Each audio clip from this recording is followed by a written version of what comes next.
Reka nongere nguhereze ikaze kuri YouTube channel ndetse kwifuriza ibihe byiza no kugubwa neza uherereye hose we tubana buri munsi mu biganiro bigiye bitandukanye ndetse n'amakuru abagizweho hirya no hino yaba mu Rwanda ndetse no hanze y'igihugu cy'u Rwanda. Uyu mwanya rero ndagira ngo nyemere tugaruke kuri tangazo ihuriro rya AFC M23 ryakize hanze ku munsi w'ejo tariki 31 z'ukwezi kwa gatatu umwaka wa 2024 ibyari bikubiyemo.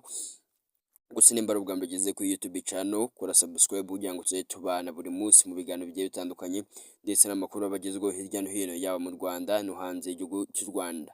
M23 ku munsi w'ejo nibwo yatangaje uburyo ki ibintu byifashe mu mirwano ihanganishijemo n'abarimo FARDC ndetse na FDLR. Ku munsi w'ejo ihuriro rya AFC M23 nibwo ryashyize hanze iri tangazo ku ruhande bahanganye rugizwe n'abarimo FDLR ndetse na FARDC ndetse n'ingabo z'u Burundi rwagwe imirwano mu bice binyuranye rukoresheje intwaro ziremereye. Byatangajwe rero n'umuvugizi wa AFC M23 mu bya politiki Lawrence Kanyuka mu gitondo cyo ku itariki 31 Werurwe 2026 hari ku munsi wo kwa kabiri. Ubwo nejo muri ubu butumwa rero bugaragaza uko byaramutse kuri uyu wa kabiri.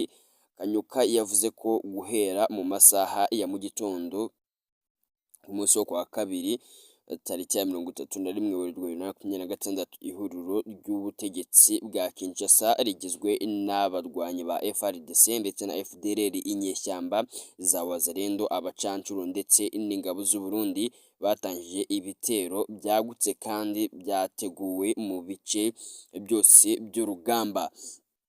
Kanyuka yavuze ko ibi bitero byagabwe mu bice bituwemo n'abaturage benshi, aho uruhande ruhanganye na AFC M23 rwakoresheje intwaro ziremereye ndetse n'indege zitagira abapilote z'intambara. Umuvugizi wa AFC M23 yavuze ko nko muri Minembwe hagabwe ibitero mu bice bya Rugezi, Karingi, Gakenke na Bidegu.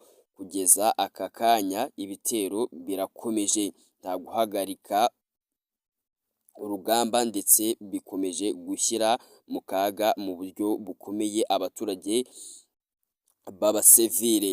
Naho rero muri Karehe uruhande rwa FARDC nabo bafatanyije bagabye ibitero mu gace ka Rubimbushi no mu bice bigakikije mu gace ka Rubero.